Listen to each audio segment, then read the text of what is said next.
Hello, good afternoon बेटा। मैं doctor CM Verma sir, दुर्ग government PG college Bhilai 3 पदस्थ अतिथि प्राध्यापक राजनीति विज्ञान। आज MA सेकेंड सेमेस्टर तुलनात्मक राजनीति के 4th यूनिट में राजनीति समाजीकरण का अध्यापन कार्य किया जा रहा हूँ। आज जो राजनीति समाजीकरण क्या है इसके बारे में थोड़ा सा हम समझ लेते हैं। राजनीति समाजीकरण वह प्रक्रिया है जिसके माध्यम से जो प्रचलित राजनीति व्यवस्था में राजनीतिक आदर्श उनको पीढ़ी दर पीढ़ी हस्तांतरित करना ही राजनीतिक समाजीकरण कहलाता है।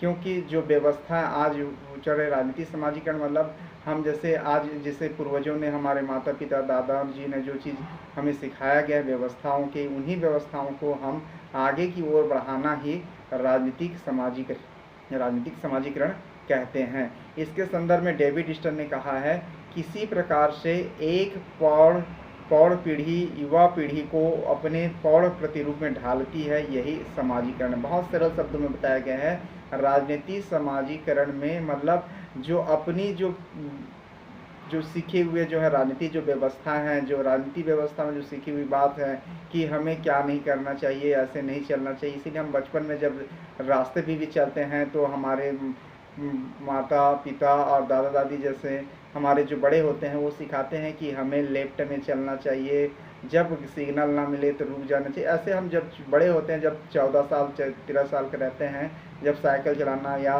गाड़ी में जाते हैं तो हमको ये सब चीज़ बताते हैं। यही चीज़ों को जब पीढ़ी दर पर हस्तांतरण करना ही राजनीति समाजीकरण कहते हैं।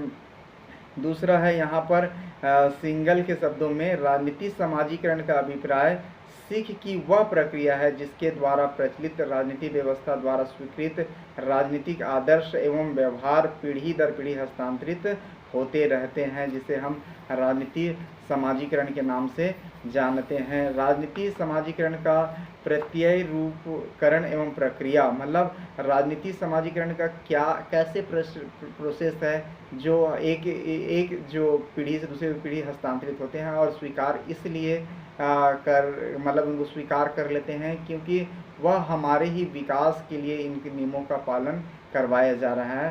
पहला है जिसको बोलते हैं एक रस और दूसरा बोलते हैं खंड रस, मतलब खंडित बोलते हैं, खंड रस मैं बोलता हूँ सॉरी, खंडित बोलते हैं। एक रस और खंडित बोलते हैं।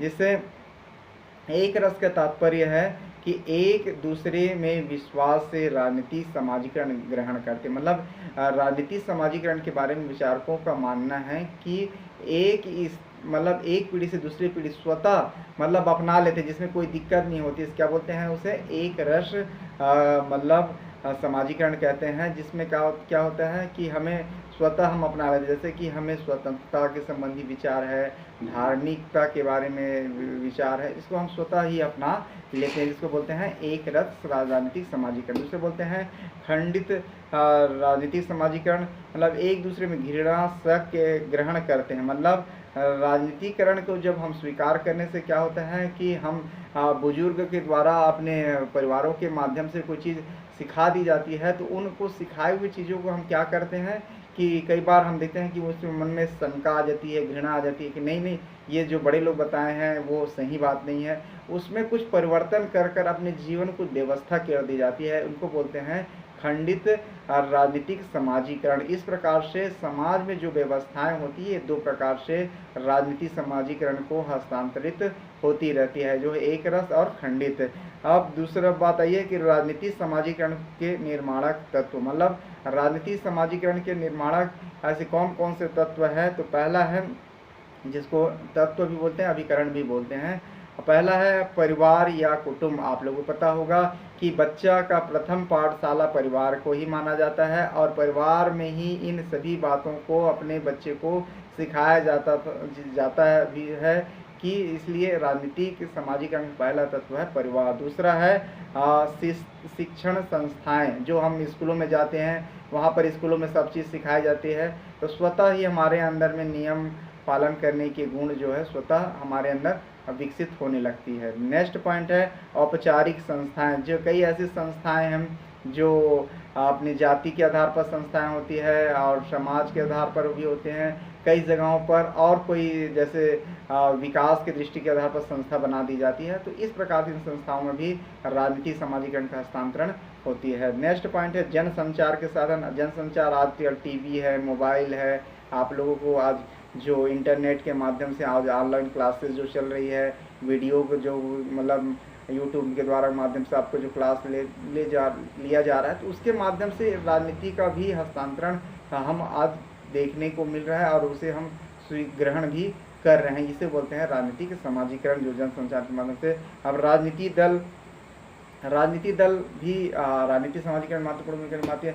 कैसे राजनीति दल कहते हैं, आप लोग देखे होंगे कि राजनीति दल भी जो भी चीज़ हमें जो प्रचार प्रसार करते हैं जब चुनाव के दौरान, तो बहुत सारे ऐसे बात होते हैं कि हम नई नई चीज़ सुनने को मिलता है कि क्या होता है, आज आचार संहिता लगा हुआ है, क्या है व्यवस्था है, कैसे मतदान होता है, कैसे सारी चीज़ों का अपनी पार्टियों का। तो धीरे धीरे व्यक्तियों के अंदर में भी बच्चों के मन में ये जागृत होता है कि मैं भी नेता बनूंगा, मैं भी प्रधानमंत्री बनूंगा।